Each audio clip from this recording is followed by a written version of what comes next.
Selamat pagi dan salam sejahtera bersama saya Konstantin Pahlawan dalam Berita Pagi Sabah edisi Jumaat 4 Disember 2020.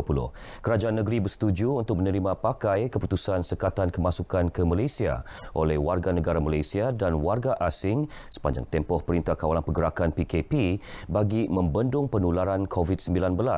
Menteri Kerajaan Tempatan dan Perumahan Datuk Seri Panglima Masidi Manjun berkata, panduan bagi prosedur pergerakan warga negara Malaysia dan asing terbahagi kepada 3 kategori. Antaranya syarat kemasukan ke Malaysia bagi 23 negara yang berisiko tinggi terhadap COVID-19 yang membenarkan kemasukan tanpa memohon kelulusan Jabatan Imigresen Malaysia JIM kepada diplomat, juruterbang dan kru penerbangan komersial atau jet peribadi. Syarat kemasukan warga asing ke Malaysia selain dari 23 negara yang disekat masuk pula memberi kebenaran tanpa memohon kelulusan JIM kepada diplomat, bermastautin tetap, pas jangka panjang dan pelajar Institut Pengajian Tinggi.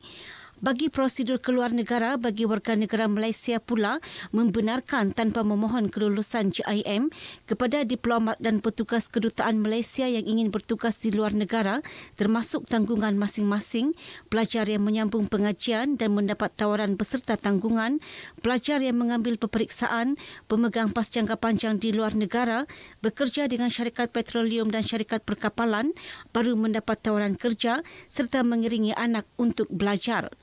Manakala prosedur masuk ke Malaysia bagi warga negara Malaysia membenarkan tanpa mohon kelulusan JIM bagi mereka yang pernah atau tidak pernah keluar negara dalam tempoh PKP. Dalam pada itu, 310 kes positif baharu di Sabah semalam menjadikan jumlah kumulatif 29,577 kes. 2 kes kematian dilaporkan iaitu di Sandakan. Bulan Sabit Merah Malaysia BSMM Sabah telah mengumpul 6,060 pain darah melalui program derma darah COVID-19 yang dilaksanakan di seluruh negeri ini sejak Mac lepas. Darah berkenaan dikumpul melalui 147 program derma darah yang diadakan di 23 daerah negeri ini. Timbalan Pengerusi Program Darah BSMM Negeri Sabah, Leslie Chan Bonsiang berkata, jumlah darah yang dikumpul melibatkan lebih 6,000 penderma di seluruh Sabah. Beliau yakin BSMM mampu mengumpul lebih 7,000 pain darah sehingga penghujung tahun ini. Beliau berkata demikian ketika dihubungi pemberita RTM di Kota Kinabalu. Leslie berkata, 3,553 daripada 6,060 pain darah berkenaan dikumpul semasa fasa pertama program berkenaan yang diadakan Mac hingga Ogos lepas dengan melibatkan 95 program derma darah. Sehingga hujung tahun ini, 23 lagi program derma darah akan dilaksanakan di beberapa daerah di Sabah melibatkan 300 sukarelawan. Bagi daerah Kota Kinabalu, 4 lagi program akan dilaksanakan bermula esok sehingga 27 Disember di bangunan BSMM Sabah. Sehubungan itu, Leslie meminta penduduk Sabah agar menderma darah bagi menampung bekalan darah yang agak kritikal di Hospital Queen Elizabeth I, Hospital Kudat dan Tuaran serta menegaskan pengendalian derma darah mengikut prosedur operasi standard SOP yang ditetapkan. 1,500 bakul makanan akan diagih-agihkan kepada penduduk di kawasan Parlimen Libaran yang terkesan akibat penguatkuasaan Perintah Kawalan Pergerakan Bersyarat PKPB. Bantuan disalurkan menerusi Pejabat Ahli Dewan Undangan Negeri Adun Dilantik, Jafari Waliam. Ketika ditemui pemberita RTM di Sandakan, Jafari memberitahu fasa pertama agihan melibatkan penduduk Kampung Kenangan Manis dan Kampung Sinar Baharu di Batu 12 Sungai Manila, Sandakan. Bakul makanan yang diagihkan dari rumah ke rumah itu akan diberikan kepada semua penduduk tanpa mengira fahaman politik.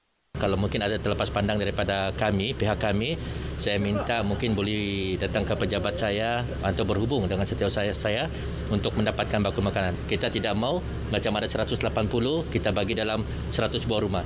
Kita untuk kerajaan yang ada sekarang ini yang begitu prihatin kepada rakyat, kita akan agihkan setiap rumah. Selain penduduk kampung, bantuan turut diagihkan kepada beberapa pertubuhan bukan kerajaan, NGO, penggerak komuniti negara kawasan Sandakan dan Beluran serta agensi kerajaan termasuk RTM Sandakan.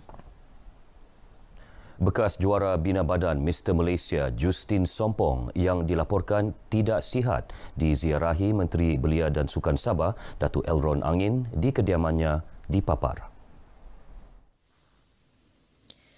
Ketika menziarahi, Datuk Elron memberi sumbangan ikhlas kepada bekas jaguh Bina Badan tanah air ini selain memberikan kata-kata semangat dan sokongan kepada beliau. Datuk Elron yang juga bekas pelari pecut negara mengucapkan penghargaan atas jasa dan bakti yang dicurahkan Justin kepada negara yang secara tidak langsung membantu dalam pembangunan atlet sukan Bina Badan di Sabah.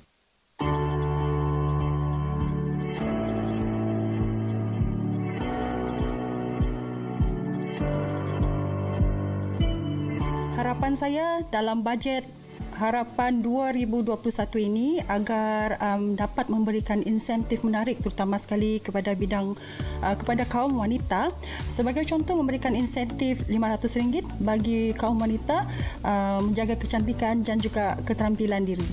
Harapan saya untuk bajet 2021 adalah agar pihak kerajaan dapat menambah lagi dana latihan khususnya dalam bidang kemahiran untuk individu-individu yang terkesan akibat pandemik yang telah dibuang bekerja, agar dengan kemahiran ini mereka dapat menjana semula ekonomi negara dan dapat menyara ekonomi keluarga. Harapan saya untuk belanjawan 2021 ini agar kerajaan dapat memberikan insentif kepada klinik-klinik swasta bagi menjalankan saringan COVID-19 ini, memandangkan saringan COVID-19 ini adalah wajib bagi setiap orang awam. Kami kehilangan banyak pekerjaan dan kami harap kerajaan dapat membuka peluang kepada kami untuk bekerja semula dalam industri perhotelan, pelancongan dan sebagainya.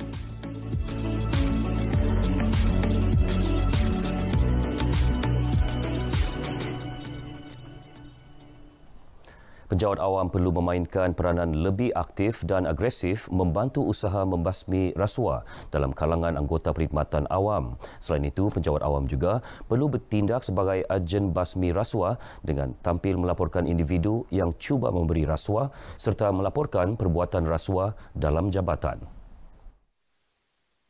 Pengarah Suruhanjaya Pencegahan Rasuah Malaysia SPRM Negeri S. Karunaniti berkata, tindakan berani penjawat awam tampil melaporkan sebarang perbuatan rasuah dalam jabatan dapat membantu SPRM membantras amalan berkenaan daripada berleluasa. Jelasnya penjawat awam tidak perlu khawatir tentang keselamatan diri apabila membuat laporan kerana ia adalah rahsia dan dilindungi di bawah Akta Perlindungan Pemberi Maklumat 2010 dan Akta Perlindungan Saksi 2009 selain diberi pengiktirafan sekiranya individu yang dilaporkan sabit kesalahan di mahkamah. Beliau ditemui pemberita RTM selepas menjadi tetamu dalam seleksi konti bervisual di Radio Sabah FM di Kota Kinabalu. Setakat 2019, 3 penjawat awam di negeri ini tampil membuat laporan disogok kepada SPRM negeri. Dalam pada itu, beliau berkata SPRM mengguna pakai pendekatan digital untuk menghebahkan maklumat berkaitan amalan rasuah kepada masyarakat ketika negara berdepan pandemik COVID-19.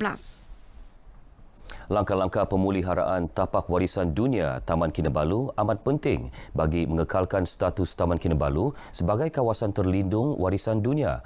Tapak warisan dunia Taman Kinabalu merupakan identiti dan kebanggaan rakyat Sabah wajar dipelihara agar bukan hanya dikongsi bersama masyarakat dunia, malah generasi akan datang. Setiausaha Tetap Kementerian Pelancongan Kebudayaan dan Alam Sekitar Sabah, Dr. Jamili Nais berkata demikian ketika melancarkan webinar sambutan ulang tahun pengisytiharan Taman Kinabalu sebagai tapak warisan dunia secara maya. UNESCO mengisytiharkan Taman Kinabalu sebagai tapak warisan dunia pada 2 Disember 2000. Pada 18 Mac 2020, Taman Kinabalu diisytiharkan sebagai geopark kebangsaan. Proses permohonan juga sedang dibuat kepada UNESCO untuk membolehkan Taman Kinabalu diwartakan sebagai Global Geopark Kinabalu. Dana sokongan bagi sektor seni, budaya, hiburan dan industri penganjuran acara sebanyak 190 juta melalui Pelan Jana Semula Ekonomi Negara Penjana menjadi titik permulaan ekonomi pemain industri berkenaan bangkit susulan pandemik COVID-19. Pengerusi Music Rights Sabah Berhad Asmin Mudin berkata dana khas dan sokongan itu akan memberi manfaat dan kelegaan kerana membantu merangsang semula ekonomi industri seni kreatif merangkumi filem, iklan, muzik dan sebagainya. Saya secara peribadi mengucapkan terima kasihlah kepada kerajaan persekutuan kerana belanjawan 190 juta itu untuk industri kreatif di seluruh negara itu adalah jumlah di antara yang terbesar ini. Kita bawa kerajaan yang ada sekarang ini betul komited terhadap pembangunan seni kreatif. Menurut Asmin, kira-kira 70% penggiat seni hampir atau hilang punca pendapatan akibat COVID-19. Beliau berkata demikian kepada pemberita RTM di Kolombong, Kota Kinabalu. Tingkat pembangunan infrastruktur serta jaringan internet di kawasan luar bandar itu antara tumpuan yang perlu diberi perhatian dalam Belanjawan Negeri Sabah 2021 yang akan dibentang pada 18 Disember ini. Beberapa ahli akademik Universiti Malaysia Sabah UMS berpendapat tanpa akses internet yang berkualiti bukan sahaja menyebabkan penduduk luar bandar ketinggalan dalam semua bidang terutama pendidikan ketika penularan pandemik COVID-19 kerana semua kaedah pembelajaran dilakukan secara alam maya. Jadi di sinilah kita mengharapkan bahawa bajet ini dapat memberi suatu kelebihan kepada masyarakat Sabah untuk memastikan bahawa kelangsungan kehidupannya lebih baik dalam aspek infrastruktur. Memangnya mengharapkan bahawa bajet kali ini memberi sokongan besar kepada negeri Sabah lah untuk memperkukuhkan lagi dan menguatkan lagi jaringan internet di negeri Sabah kerana sebagai institusi pendidikan kami sememangnya bergantung sepenuhnya kepada pembelajaran secara virtual. Kerajaan negeri harus menekankan untuk memperbaiki, meningkatkan kemudahan ini. Sebab kebergantungan ini bukan hanya dalam sektor yang melibatkan pentadbiran, tapi dia juga melibatkan semua masyarakat kan, khususnya dari segi dalam konteks perhubungan. Sekian berita pagi Sabah, jangan lalai, terus waspada. Pandemik COVID-19 belum berakhir. Saya Konstantin Palawan, salam sejahtera.